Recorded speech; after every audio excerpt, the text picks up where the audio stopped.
प्रणाम। मैं जदुवंशी। न्याय व्यवस्था बुलडोजर शासन से नहीं चलती। भारत के मुख्य न्यायाधीश श्री बी गवई ने शुक्रवार को कहा कि भारतीय न्याय व्यवस्था बुलडोजर के शासन से नहीं बल्कि कानून के शासन से चलती है। मॉरिशस में सबसे बड़े लोकतंत्र में कानून का शासन विषय पर sir Morris Raoult memorial lecture 2025 का उदाहरण करते हुए सीजेआई ने बुलडोजर न्याय की निंदा करने वाले अपने ही फैसले का उल्लेख किया। प्रख्यात न्यायविद सर मॉरिस रॉल्ट 1978 से 82 तक मॉरिशस के मुख्य न्यायाधीश रहे।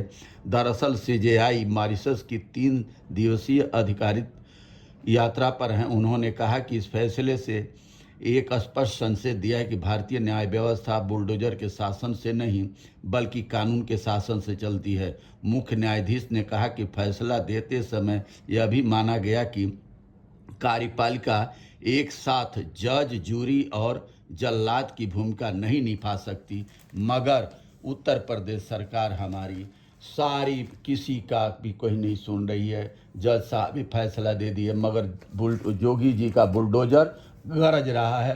कानून का कोई भी शासन नहीं यहाँ पर है। मनमाना तानाशाही जैसे चलता है उस तरीके से, जहाँ देखो एक वर्ग विशेष पर बुलडोजर चलता है, एक तरफा चला रहे हैं। और कहीं पर भी पेपर माफिया है उनके ऊपर आज तक बुलडोजर नहीं चला। खनन माफिया है बुलडोजर, शिक्षा माफिया है उस पर बुलडोजर नहीं चलता इनका। शिक्षा पर इनका ध्यान नहीं है। 30,000 स्कूल इन्होंने बंद कर दिया। स्वास्थ्य विभाग में भी बहुत सारे पद खाली हैं, चाहे और भी जगह बहुत पद खाली है, उस पर इनका ध्यान नहीं जाता। सिर्फ विशेष वर्ड पर हिंदू और मुसलमान, हिंदू मुसलमान इनको करना है। इनको कानून के साथ नहीं। हमारा देश धर्मनिरपेक्ष है और हमारा देश संविधान से चलता है, न कि तानाशाह से। और लगता है कि योगी आदित्यनाथ जी के खून में अंग्रेजों से भी, अंग्रेजों का तो है ही है, इनके पुरखे ने भी ऐसे ही अत्याचार जनता पर किए थे। क्योंकि ये बाहर के जिन लोगों के ऊपर बुलडोजर ये चला रहे हैं, ये बाहर के लोग नहीं, अपने देश के नागरिक हैं। बेशक धर्म बदल लिया हो किसी कारण से किसी समय में, मगर ये देश के नागरिक हैं। सबने, अगर ग्राम समाज की ज़मीनें उन्होंने भी पकड़ी है तो ग्राम समाज की ज़मीनें सभी ने पकड़ी है। और ग्राम समाज की मुगलों से, अंग्रेज़ों से पहले सब भारत की ही ज़मीनें थी, जिसको जहाँ था उतना अपना पकड़ा हुआ है। और कोई लिखा ज़मीन की रजिस्ट्री करा लिया, चाहे कोई नहीं कराए।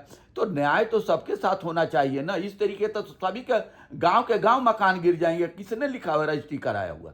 मुगलों से पहले, अंग्रेजों से पहले किसके नाम रजिस्ट्री थी? कुछ वर्ग लोग थे कि मुगलों का, अंग्रेजों का गुलामी करके राजे रजवाड़े दौर में उसमें ख़त्म हुआ। उसके बाद भी इन्होंने कुछ वर्ग जो है अपना नाम सारा करा लिया, जिस वर्ग से योगी आदित्यनाथ जी आते हैं। और कौन कराया है? गांव की ज़मीनें आप नोट करिए, सर्व समाज रहता है। किसके नाम रजिस्ट्रियाँ हैं? अधिकांश ताकिए, देश आज़ाद हुआ है उस दौर में किसके नाम रजिस्ट्री थी? इन्हीं 2-3 वर्गों के, जो बिहार में भूमिया भूरा बाल कहते हैं, उन्हीं लोगों के पास हर देश भर में, यूपी, उत्तर प्रदेश और बिहार में तो ज़्यादा ही है इन्हीं भूरा बाल वालों के पास ज़मीन है। और किस वर्ग के पास ज़मीनें थी? जिसने ज़मीनों पर घर मकान बना लिया, बाग लगा लिया, उन्हीं पर बुलडोजर आप चला रहे हैं और उन्हीं को पलटा कर रहे हैं, उन्हीं को भिड़ा रहे हैं। ये न्याय की व्यवस्था नहीं है। बहुत बहुत धन्यवाद। नमस्कार, प्रणाम।